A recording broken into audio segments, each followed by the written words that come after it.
오늘도 하나님의 은혜가 저와 여러분에게 함께하기를 기원합니다. 지난 한 주간 하나님의 은혜 가운데 전도 폭발 훈련을 잘 받고 왔습니다. 사실 올해 상반기에도 갔다 왔어요. 갔다 왔는데 하반기에 또 다녀왔습니다. 정말 감사한 시간이 되었습니다.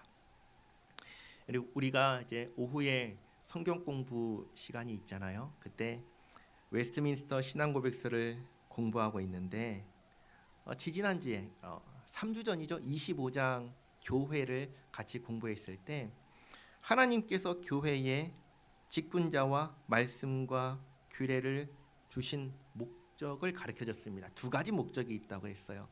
첫 번째는 뭐냐? 성도를 모으기 위해서이고, 둘째는 성도를 온전하게 하기 위해서라고 했습니다. 나눠드린 주보를 보시면 신앙고백서 25장 3절 말씀이 있거든요. 같이 한번 읽겠습니다. 현세에서 세상 끝날까지 성도를 모으고 온전하게 하기 위하여 그리스도께서 보이는 보편교회에 하나님의 직분과 말씀과 규례를 주셨다. 아멘. 자, 이 근거가 되는 구절이 이제 여러 가지가 있는데 그 중에 대표적인 말씀이 마태복음 28장 19절 20절 말씀이에요. 같이 한번 읽겠습니다. 그러므로 너희는 가서 모든 민족을 제자로 삼아 아버지와 아들과 성령의 이름으로 세례를 베풀고 내가 너희에게 분부한 모든 것을 가르쳐 지키게 하라. 볼지어다 내가 세상 끝날까지 너희와 항상 함께 있으리라 하시니라. 아멘. 세례를 이제 베풀라 하셨죠. 세례를 베풀려면 세례 받지 않은 새 신자가 있어야 됩니다. 새 신자는 누가 새 신자가 되죠? 비신자가 믿지 않는 사람이 전도를 받으면 이 새 신자가 되는 겁니다. 그러니까 여기 19절 말씀은 무슨 말씀이냐면 전도하라는 겁니다. 누구에게요? 믿지 않는 사람들한테. 믿는 사람한테 가는 게 아니라 믿지 않는 사람들한테 가서 전도하라는 말씀입니다. 그 다음 20절 말씀 보시면 말씀은 가르치고 지키게 하라고 말씀하시니까 이건 뭐 하는 거예요? 훈련하는 것입니다. 교회에 직분자가 있고 말씀과 규례가 있는 목적은 성도를 모으는 것과 온전하게 하기 위해서입니다. 성도를 모으는 것은 전도하는 것이고 온전하게 하는 것은 훈련하는 것입니다. 그러니까 이제 교회가 해야 하는 것 두 가지인데 이제 전도와 훈련인 것이죠. 제가 이번 상반기와 하반기 두 번에 걸쳐서 이제 전도 훈련을 다녀왔습니다. 둘 중에 한 가지 전도에 대해서 열심히 배우고 왔습니다. 나머지 하나가 남았죠. 훈련. 이것은 이제 내년에 또 가서 열심히 배우고 오겠습니다. 제가 이번 하반기에 다녀오면서 크게 생각한 것이 있습니다. 오늘 장로님께서도 기도하시면서 똑같은 내용으로 기도하셨는데 기도의 내용이 똑같았는데 뭐냐면 사랑이 넘치는 교회. 사랑이 넘치는 교회. 어떤 교회가 사랑이 넘치는 교회일까를 이번 하반기 전도 훈련 받으면서 많이 생각을 했습니다. 한번 생각해 보시기 바랍니다. 어떤 교회가 사랑이 넘치는 교회일까요? 내가 전도한 사람과 함께 신앙생활하는 교회. 내가 전도를 해서 그 사람 데리고 와서 내 옆에 같이 앉아서 같이 예배하고 찬양하고 기도하며 함께 신앙생활하는 그런 교회. 그런 교회가 사랑이 넘치는 교회가 아닐까 생각이 들었습니다. 이번에 훈련 받으러 갔던 교회가 그런 교회였습니다. 한 사람 전도하기 위해서 어떻게 하는지 아세요? 관계를 맺습니다. 뭐가 생기면 갖다 주고 아이스 아메리카노 차 생기면 사주고 밥도 사주고 계속 매일 만납니다. 그렇게 해서 어느 정도 친분이 쌓이면 내가 너한테 꼭 전해주고 싶은 얘기가 있는데 한번 들어볼래?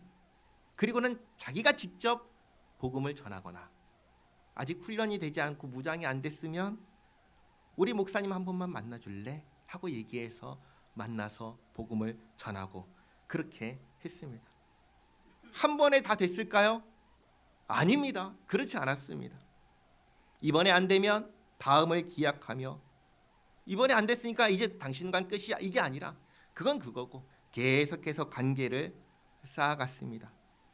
그렇게 해서 이번에 제가 만난 분은 5년 동안 3번 복음을 전했습니다. 처음에는 완강하게 거부하던 사람이 두 번째 전할 때는 조금 그래 한번 들어볼게 하고 그 다음 3번째 전할 때는 마음이 활짝 열려서 그 복음을 받아들였습니다.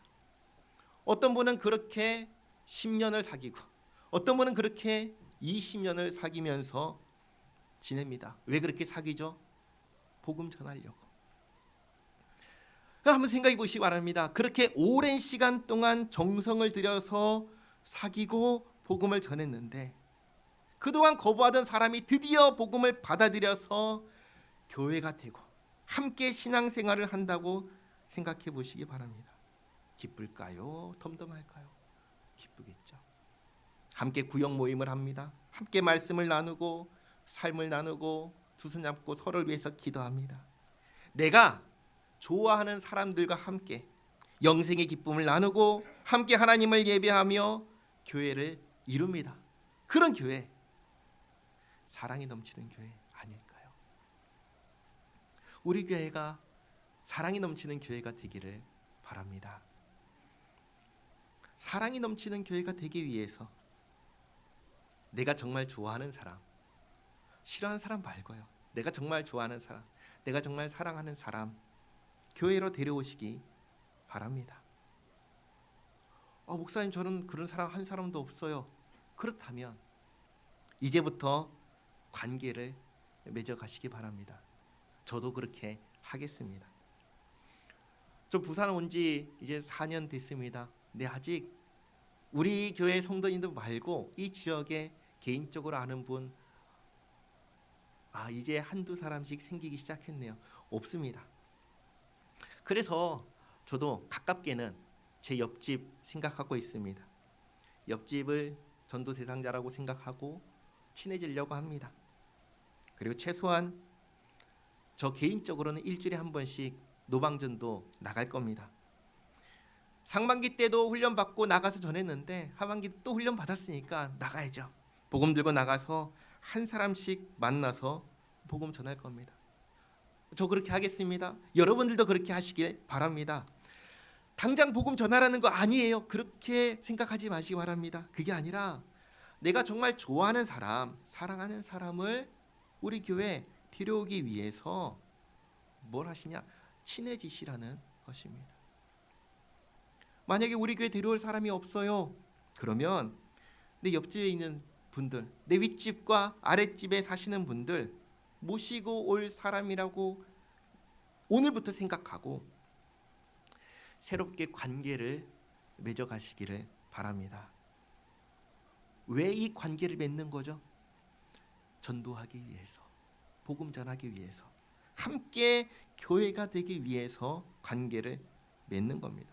한 번 더 상상해 보시기 바랍니다. 내가 좋아하는 사람, 사랑하는 사람과 함께 교회를 이루는 겁니다. 그 사람과 함께 예배하고 함께 말씀 듣고 말씀 나누고 기도하고 교제하며 그렇게 교회를 이루는 겁니다. 얼마나 좋을까요? 사랑이 넘치지 않겠습니까? 처음에 말씀드렸다시피 저희 가정이 부산에 온 지 이제 햇수로 4년입니다. 저는 못했어요. 근데 현우가 유치원에서 친구 사귀어서 교회를 데리고 왔습니다. 이따가 이제 항상 오는 건 아닙니다만 오후에 교육부 예배 드릴 때 같이 와서 여기서 장난치고 놀다가 같이 예배 드리고 그렇게 합니다. 얼마나 좋아요. 서연이도 친구가 생겼어요. 오늘 데리고 왔습니다. 같이 왔어요. 같이 예배를 드립니다. 좋지 않을까요? 애들 말고 내가 그런다면 어떨까요? 내 사랑하는 사람과 함께 사랑이 넘칠 수밖에 없습니다. 우리가 말하는 사랑과 섬김은 지금까지는 같이 20년, 10년 함께한 우리 안에서 서로를 향해서 해야 된다 말씀을 드렸는데 이제부터는 그 시선을 바깥으로 돌려보시기 바랍니다. 내 옆에 있는 사람이 아니라 내가 데리고 올 사람, 모셔올 사람을 향해서 섬기고 모셔오기 위해서 사랑을 베풀고. 교회는 두 가지 일을 해야 합니다. 전도와 훈련입니다. 지금까지는 제가 이 부분 그렇게 강조하지 않았습니다. 제가 미숙했기 때문입니다. 그러나 이제는 알았고 또 우리 교회 푸른 초장교회 대표로 가서 훈련을 2번이나 받고 왔으니 이제는 강조하겠습니다. 전도하십시다. 전도하기 위해서 먼저 내 옆집 사람과 좋은 관계를 오늘부터 쌓아가시기 바랍니다. 10년을 살았는데 내 옆집 사람하고 한 번도 만난 적이 없어요. 어제까지는 그랬지만 오늘부터는 달라지시기 바랍니다. 두드려서 교회에서 이번에 배 이렇게 했는데 한번 드셔보세요. 교회에서 안 하면 그냥 내가 집에 고기를 했으면 전 부쳐서 한번 나눠 드시게요. 그러면서 사귐을 가지시기 바랍니다. 사도행전 말씀 같이 한번 읽겠습니다. 사도행전 20장 35절 말씀입니다. 같이 읽겠습니다. 범사에 여러분에게 모본을 보여준 바와 같이 수고하여 약한 사람들을 돕고 또 주 예수께서 친히 말씀하신 바 주는 것이 받는 것보다 복이 있다 하심을 기억하여야 할지니라. 아멘. 예수님께서 뭐가 복이 있다 하셨죠? 주는 것이 복이 있다 하셨습니다. 사귀려면 줘야 됩니다. 아끼지 말고 주십시오. 옆집에 주십시오. 윗집에 주시고 아랫집에 주십시오. 자주 가는 미용실 가게에 퍼주십시오. 싸니까 저기만 갈 거야. 괜찮아요. 거기 가셔서 거기에 퍼주십시오. 자주 만나십시오. 제가 여쭤봤습니다. 미용실은 한 달에 한 번 가는데 그렇게 하세요? 안 그런데요. 머리 깎으러는 한 달에 한 번 가지만 그냥 얼굴 보러 매일 간대요. 또 다른 분 말씀드리겠습니다. 이번에 훈련 받으러 가서 저를 훈련시켜 주신 집사님, 그분은 직장인이십니다. 그래서 주중에는 어디 계셔요? 직장인이니까 회사 계시죠. 근데 전도하시는 분이세요. 언제 전도하실까요? 주말에 하십니다. 토요일 날 하셔요. 근데 혼자서 전도하기는 사실 힘들잖아요. 그러니까 짝꿍을 사귀어서 둘이서 같이 갑니다. 돈을 써야 되잖아요. 처음에는 내가 사겠다 이렇게 하다가 우리 그러지 말고 통장 하나 만들어서 거기에 매달 얼마씩 저금해가지고 이 돈 가지고 전도하자. 그 통장을 만들었어요. 그리고 두 분이 같이 토요일마다 갑니다. 선물을 사가지고 갑니다. 매주 갑니다. 어느 날은 커피 사가지고 가고, 어느 날은 과일 사가지고 가고, 어느 날은 떡 사서 가고. 토요일밖에 시간이 없으니까 그날 두 분이서 내가 전도하겠다 마음 품은 사람들 한 사람 만나고 토요일 날 하루 동안에 그렇게 쭉 만나고 오는 겁니다. 그렇게 안면 트고 친분이 쌓이고 일상 대화를 하고 또 종교는 있는지 대화하면서 사귀는 겁니다. 일단 그렇게 사귀는 겁니다. 그리고 이번 주에 복음을 전했습니다. 저에게 이제 저를 훈련시키려고 하니까 저한테 시켰죠. 훈련 받은 대로 복음을 전하라 해가지고 배운 대로 전했습니다. 그분은 불교 신자였습니다. 그런데 이번에 전했을 때 예수님 영접했습니다. 제가 저를 훈련시켜 주신 분한테 물었어요. 이분은 어떻게 아시는 분이냐고. 학창 시절에 자기 선배였다고. 근데 너무 나를 잘 대해줘서 친하게 지냈는데 그게 벌써 지금 나이가 50이 넘었으니까 60이 넘었으니까 30년, 40년 전이죠. 근데 그분에게 복음을 전하려고 처음에도 했는데 나는 불교, 너는 기독교, 우리 서로의 영역을 존중하자. 안 들었답니다. 선을 딱 그었답니다. 처음에 그래서 안 됐어요. 두 번째 또 몇 년 뒤에 전했는데 안 됐어요. 작년에 똑같이 훈련 받으러 온 분한테 부탁해서 같이 가서 전했는데 거절했어요. 올해 저하고 같이 갔는데 영접했습니다. 한 번 처음에는 아니다 했지만 그 다음에 조금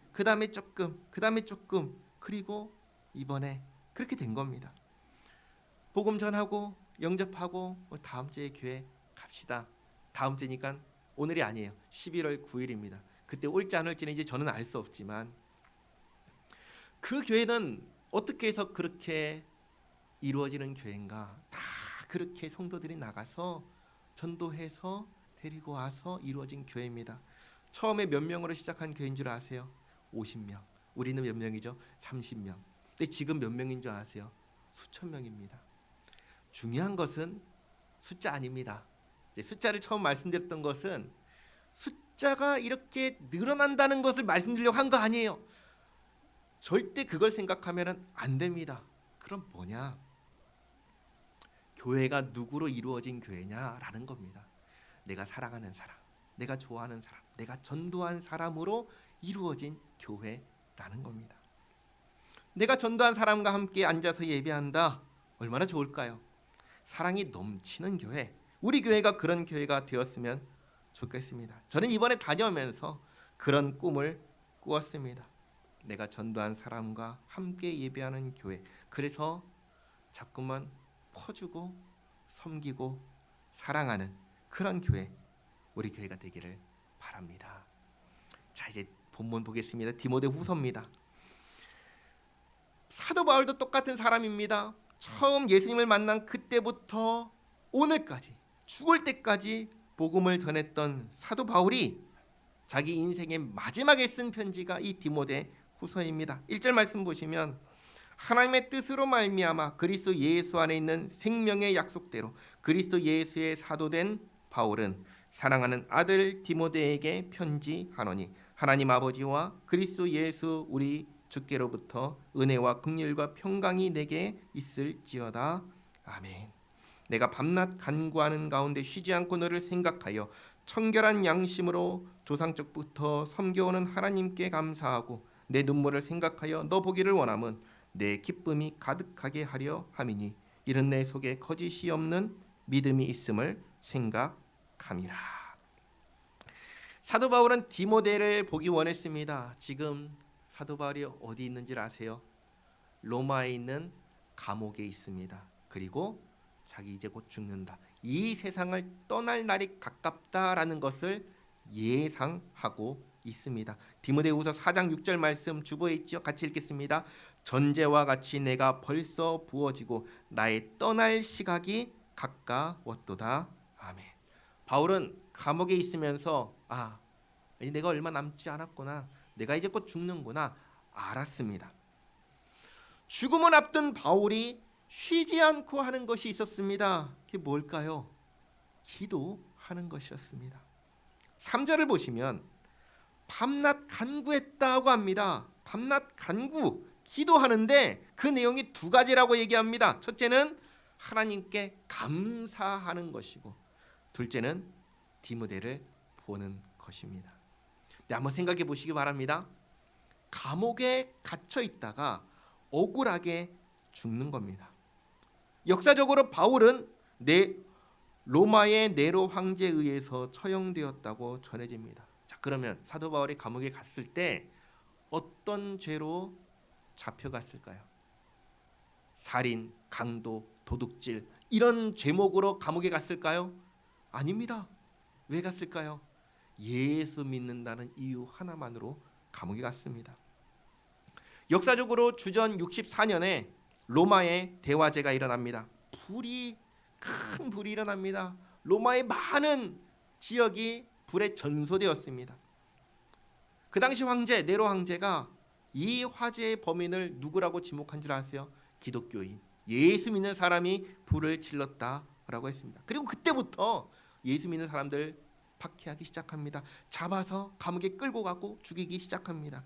그때 바울이 잡혀서 로마에 있는 감옥에 들어간 겁니다. 억울할까요? 억울하지 않을까요? 자기가 불 질렀어요?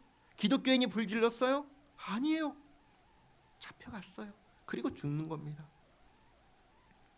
정말 억울하게, 허무하게 죽는 겁니다. 그런데 바울은 그런 상황에 주목하지 않았습니다.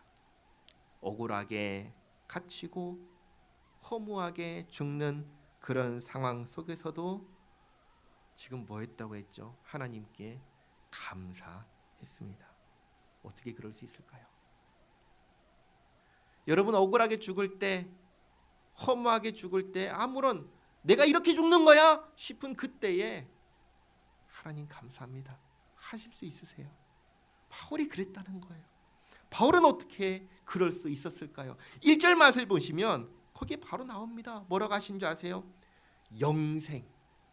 영생을 얻었기 때문이라고 1절에서 분명하게 밝힙니다.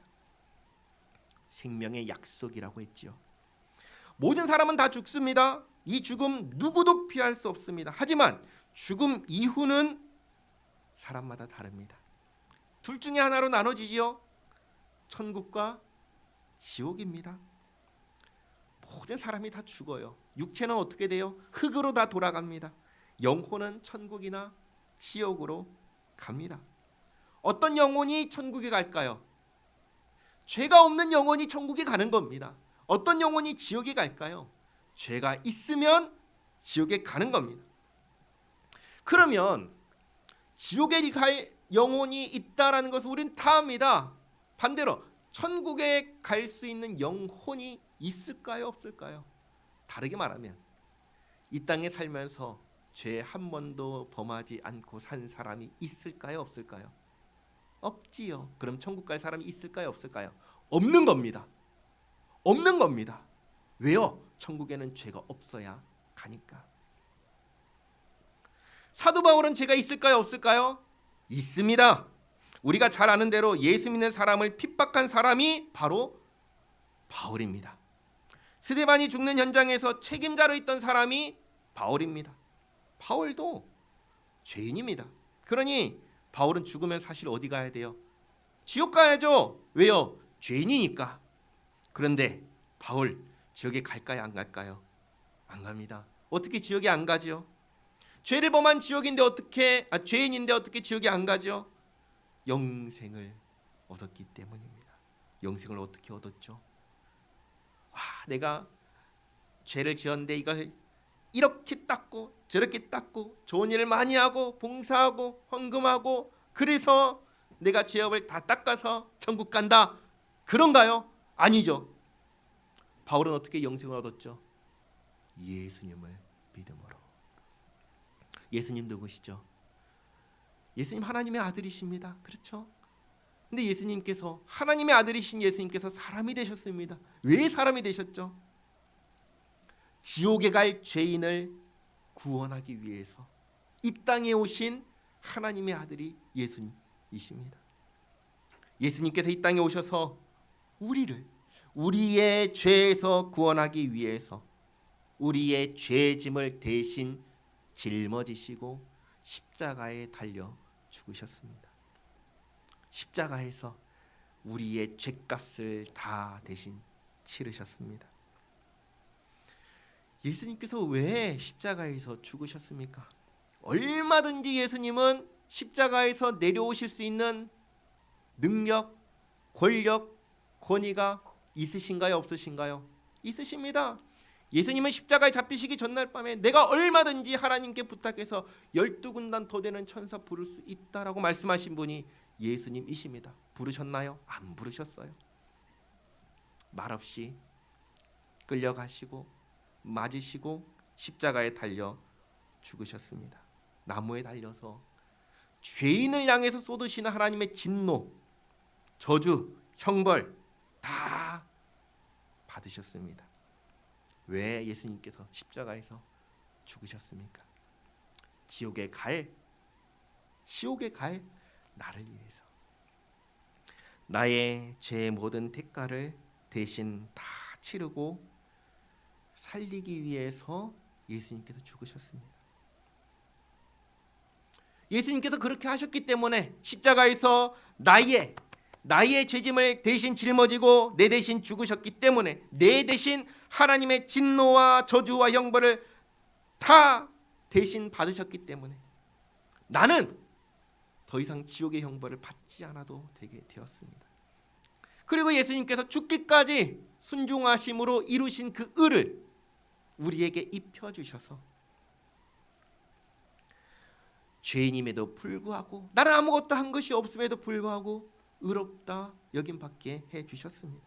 누가 이렇게 하셨죠? 내가 뭔가를 해서 이렇게 됐나요? 아니죠. 예수님께서 다 대신 해 주셨습니다.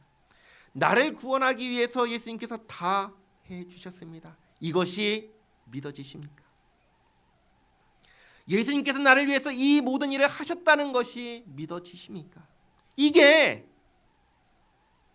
믿음입니다. 이게 믿음은 2000년 전에 예수님께서 하셨던 그 일이 나를 위해서 하신 일이구나 받아들여지는 이것이 믿음입니다. 그래서 내 죄가 사함을 받았고 죄인임에도 불구하고 의롭다 여김을 받게 되었구나 받아들여지는 게 믿음입니다. 그리고 이 믿음으로 우리가 무엇을 얻었죠? 영생을 얻었습니다. 사도 바울이 그런 겁니다. 또 저와 여러분이 그런 겁니다. 나는 죄인인데, 그래서 지옥에 갈 죄인인데 예수님께서 내 모든 죄값을 대신 치르시고 의로움을 입혀주셔서 죄사함 받게 하시고 영생을 소유하게 해 주셨습니다. 우리는 이 모든 것을 예수님께서 나를 위하여 해주셨다는 믿음으로 다 받았습니다. 이 영생을 얻었기에 사도 바울이 죽음을 앞두고 억울하지 않은 거예요. 죽음을 앞두고 허무하지가 않은 거예요. 이 영생을 얻었기에 오히려 이런 상황에서도 안심하고 평안할 수가 있는 겁니다. 그리고 이 영생을 주신 하나님께 감사할 수 있었던 겁니다. 사도 바울이 감옥에 갇혔다는 소식을 듣고 디모데가 덤덤했을까요? 슬퍼했을까요? 울었을까요? 디모데 어떻게 했을까요? 내가 아버지처럼 여기는 사람이 감옥에 갇혔어요. 얼마 지나지 않으면 죽는다고 해요. 슬플까요? 기쁠까요? 슬프죠. 울었겠죠. 4절에 사도 바울이 뭐라 썼죠? 내 눈물을 생각하였다. 바울이 갇혔고 죽음을 앞두고 있다는 소식을 들은 디모데는 펑펑 울었을 겁니다. 그걸 생각하며 디모데 너 보기 원한다. 그리고 디모데를 봐서 내가 정말 기뻐하기를 원한다고 편지를 쓴 겁니다. 그러면 바울은 디모데를 보면 왜 기쁠까요? 그 이유가 뭐라고 써 있죠? 믿음 때문이라고 합니다. 누구의 믿음 때문이죠? 너의 믿음, 디모데의 믿음 때문이라고 합니다. 어떤 믿음이에요? 바울과 같은 믿음입니다. 예수님을 믿는 믿음입니다. 나도 예수님을 믿어서 영생을 얻었지만 사랑하는 내 아들처럼 여기는 너도 디모데도 예수님을 믿어 영생을 얻었기 때문에 그 믿음을 갖고 있기 때문에 너 보면 나 정말 기쁘겠다라고 편지를 쓴 겁니다. 우리도 마찬가지죠. 사랑하는 사람이 예수님을 믿어 영생을 얻었다. 이것보다 더 기쁜 소식이 있을까요? 그런 건 없는 겁니다. 직장에 취업했다. 기쁘죠. 근데 그 소식과 영생을 얻었다는 소식을 비교할 때 그 소식이 더 기쁠까요? 그럴 수가 없는 겁니다. 영생을 얻었다는 소식이 제일 기쁜 소식입니다. 이 가치를 알기 때문에 가족에게, 친구에게, 사랑하는 사람에게 어떻게든 복음을 전해서 그 구원을, 영생을 갖게 하려고 전하는 것 아닌가요? 디모데가 믿음이 있습니다. 그 믿음 누가 전한 줄 아세요? 바울이 아닙니다. 할머니와 어머니입니다. 그래서 5절에 이렇게 말씀하시죠. 이 믿음은 먼저 내 외조모 로이스와 내 어머니 유닉의 속에 있더니 내 속에도 있는 줄을 확신하노라. 사도 바울이 처음 디모데를 만났을 때 바울은 디모데에게 복음 전하지 않았습니다. 그때 이미 제자였다라고 성경은 기록합니다. 사도행전 16장 1절 말씀 같이 읽겠습니다. 바울이 더베와 루스드라에도 이름에 거기 디모데라 하는 제자가 있으니 그 어머니는 믿는 유대 여자요 아버지는 헬라인이라. 아멘. 자, 한번 생각해 보시기 바랍니다. 왜 할머니 로이스와 어머니 유닉에는 디모데에게 복음을 전했을까요? 왜 전했을까요? 왜 이렇게 말하지 않았을까요? 나는 나고 너는 너고 우리 각자 믿는 대로 살자. 이렇게 하지 않고 왜 복음을 전했을까요? 그 이유는 간단합니다. 두 가지 이유예요.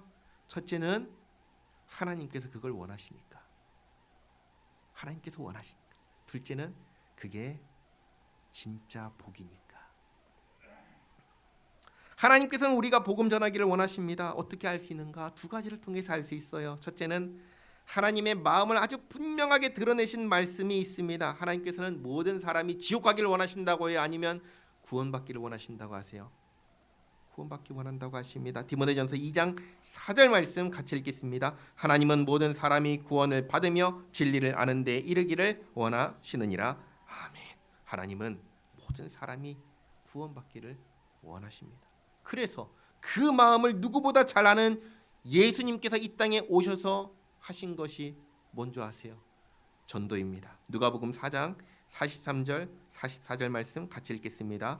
예수께서 이르시되 내가 다른 동네들에서도 하나님의 나라 복음을 전하여야 하리니 나는 이 일을 위해 보내심을 받았노라 하시고 갈릴리 여러 회당에서 전도하시더라. 아멘. 예수님은 아버지 하나님의 마음을 잘 아셨습니다. 그래서 모든 사람이 복음을 듣도록, 그래서 구원을 받고 진리를 알게 하기 위해서 뭐 하셨어요? 전하셨습니다. 사도 바울은 분명하게 말했습니다. 복음을 전하는 사람이 없다면 어떻게 들을 수 있겠냐? 로마서 10장 14절 말씀인데 같이 읽겠습니다. 그런즉 그들이 믿지 아니하는 이를 어찌 부르리요? 듣지도 못한 이를 어찌 믿으리요? 전파하는 자가 없이 어찌 들으리요? 아멘. 디모데의 어머니 유니게, 외할머니 로이스, 복음을 전하는 것을 하나님께서 기뻐하신다, 원하신다 알았기에 전했습니다. 그리고 복음 안에서 살아가는 것이 가장 큰 복이라는 것을 알았기에 아들 디모데에게 전한 겁니다. 사도 바울이 이 모든 걸 알았기에 이 믿음은 먼저 내 외조모 로이스와 내 어머니 유니게 속에 있더니 내 속에도 있는 줄을 확신한다고 한 겁니다. 그리고 6절입니다. 그러므로 내가 나의 안수함으로 내 속에 있는 하나님의 은사를 다시 부릴 듯 하게 하기 위하여 너로 생각하게 하노니. 과거에 바울이 디모데에게 안수할 때 받은 은사가 있습니다. 그것을 생각하라는 것입니다. 그 은사가 뭘까요? 성경은 명확하게 뭐다라고 말씀하지 않습니다. 그런데 디모데가 지금 뭐 하고 있죠? 에베소에서 목회하고 있잖아요. 하나님께서 사람에게 교회에 직분자를 주셨을 때 두 가지 목적을 위해서 주셨다고 했습니다. 첫째는 뭐였죠? 전도. 두 번째는 뭐였죠? 훈련. 그렇다면 디모데가 받은 은사가 무엇인지 예상할 수 있습니다. 복음을 전하는 것과 그리고 훈련하는 것. 그리고 지금 아마도 이거 추정입니다. 사도 바울이 잡혔고 죽음을 앞두고 있다는 사실 때문에 디모데가 마음이 편한 게 아니라 두렵고 많은 고뇌 속에서 지금 맡은 사역을 온전히 감당하지 못하고 있었지 않았나. 그래서 이야기하는 것이죠. 7절에 하나님이 우리에게 주신 것은 두려워하는 마음이 아니요 오직 능력과 사랑과 절제하는 마음이니 그러므로 너는 내가 우리 주를 증언함과 또는 주를 위하여 갇힌 자 된 나를 부끄러워하지 말고 오직 하나님의 능력을 따라 복음과 함께 고난을 받으라. 디모데는 사도 바울과 함께 전도 여행을 다니면서 바울이 어떤 고난을 겪는지 다 보았습니다. 사도 바울은 죽을 고비를 많이 넘겼습니다. 그걸 보고도 여전히 복음을 전했습니다. 빌립보 성에서 매 맞고 옥에 갇혔을 때 하나님께 기도하고 찬양한 사람이 바울입니다. 로마의 셋집에 첫 번째로 갇혔을 때 2년 동안 갇힌 상태에서도 복음을 전한 사람이 바울입니다. 그리고 이제 진짜 셋집이 아니라 진짜 돌로 된 감옥에 들어가 가지고 죽음을 앞두고 있는 지금도 여전히 복음을 전하고 있는 사람이 바울입니다. 어떻게 바울은 이렇게 할 수 있었을까요? 하나님의 은혜를 분명하게 알았기 때문입니다. 영생을 얻었기 때문입니다. 이보다 더 큰 복이 없다는 것을 알았기 때문입니다. 그래서 주님께서 원하시고 기뻐하신 일을 하며 살다가 주님 앞에 갔을 때 주님께서 뭐라고 하실까요? 너 뭐 하다 왔냐? 주님께서 원하시는 일, 주님께서 나에게 맡기신 사명 온전히 평생 감당하다 왔습니다. 그렇게 대답하지 않겠습니까? 그럴 때 주님께서 뭐라고 하실까요? 잘했다. 착하고 충성된 종아 하면서 칭찬하지 않으실까요? 주님께 받는 칭찬보다 더 기쁜 것이 없다는 걸 바울이 알았기에 바울이 이렇게 이 편지를 쓰는 마지막 순간까지 이렇게 산 겁니다. 그리고 디모데입니다. 그리고 저와 여러분입니다. 사도 바울은 이렇게 말합니다. 복음을 전하다 잡힌 나를 부끄러워하지 마라. 그리고 말합니다. 나처럼 복음을 전해라. 나처럼 복음과 함께 고난을 당당하게 받아라. 사랑하는 성도 여러분, 한번 가슴에 손을 두고 생각해 보시기 바랍니다. 복음은 나에게 정말 복음입니까? 나에게 정말 기쁜 소식 맞습니까? 내 삶을 두고 내 영혼을 두고 정말 기쁜 소식입니까? 복음은 나에게 얼마만큼의 가치가 있나요? 복음은 나에게 무엇을 주었습니까? 한번 깊이 생각해 보시기 바랍니다. 어느 날 성경에 있는 말씀입니다. 어느 날 한 젊은 관원이 예수님께 갑니다. 질문합니다. 예수님, 어떻게 하면 영생을 얻을 수 있습니까? 질문합니다. 예수님께서 이렇게 말씀하시죠. 네가 가진 것을 다 팔고 나를 따르라. 그랬더니 이 관원이 자기 소유가 많음으로, 부자입니다. 소유가 많음으로 근심하며 돌아갔다고 합니다. 이 관원은 자기의 소유와 영생을 놓고 저울질할 때 어느 것의 가치가 더 있었을까요? 어느 것이 더 무거웠을까요? 영생이었을까요? 소유였을까요? 왜 근심할까요? 이게 크니까, 소유가 크니까. 영생을 얻고 싶어서 질문했지만 영생을 얻기 위해서 소유를 포기해야 한다 하시니까 그럴 수 없구나. 근심하며 돌아갔습니다. 그런데 예수님께서 또 이런 비유를 하셨습니다. 천국은 마치 밭에 감추인 보화 같다 하셨습니다. 그래서 어떤 사람이 밭에서 금은 보화가 있는 걸 알고 돌아가서 자기의 전 재산을 다 팔아서 그 밭을 샀다고 합니다. 이 사람은 그 금은 보화가 내가 가진 모든 소유보다 더 가치 있다는 것을 알았기에 그렇게 한 것이죠. 돌아와서 우리는 어떻습니까? 나에게 영생은, 복음은 어느 정도의 가치가 있습니까? 만약에 없어도 괜찮은 거라면 사도 바울 목숨 걸고 이렇게 살았을까요? 복음 전하며 살았을까요? 그러지 않았을 겁니다. 아들처럼 여기는 디모데에게 너도 나처럼 복음 가운데 고난 받으라 이런 말 할까요? 안 할 겁니다. 그만한 가치가 없다면. 그러나 영생은 어차피 한 번 죽을 이 목숨과 비교할 때 헤아릴 수 없는 가치를 가지고 있기 때문에 복음과 함께 고난을 받으라 한 겁니다. 사랑하는 성도 여러분, 바라기는 우리 모두가 바울처럼 이 복음의 가치를 알기를 원합니다. 영생의 가치를 알기를 원합니다. 우리에게 영생을 선물로 주기 위해서 아들 예수님 보내주시고 그 생명을 주께 내어주신 하나님의 그 마음 알기 원합니다. 그래서 우리가 먼저 그 영생을 누리고 그 가치를 알고 전할 수 있길 바랍니다. 우리 교회가 내가 전도한 사람과 함께 이 자리에 와서 사랑한 사람과 함께 예배하면서 사랑이 가득 넘치는 그런 교회 되기를 바랍니다. 기도하겠습니다.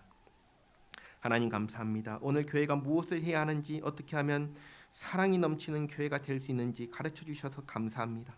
복음의 가치를 알게 하시고 영생의 가치를 알게 하옵소서. 주님께서 복음 전하기를 원하신다는 걸 알았으니 전도하게 하옵소서. 저에게 불타는 마음을 주시옵소서. 어제까지는 안 됐습니다. 어제까지는 안 했습니다. 오늘부터는 하게 하옵소서. 오늘부터는 되게 하옵소서. 내가 사랑하는 사람과 내가 복음을 전해서 전도한 사람과 함께 교회를 이루고 함께 예배하며 그렇게 사랑이 넘치는 우리 푸른 초장교회 되게 하옵소서. 예수님의 이름으로 기도하옵나이다.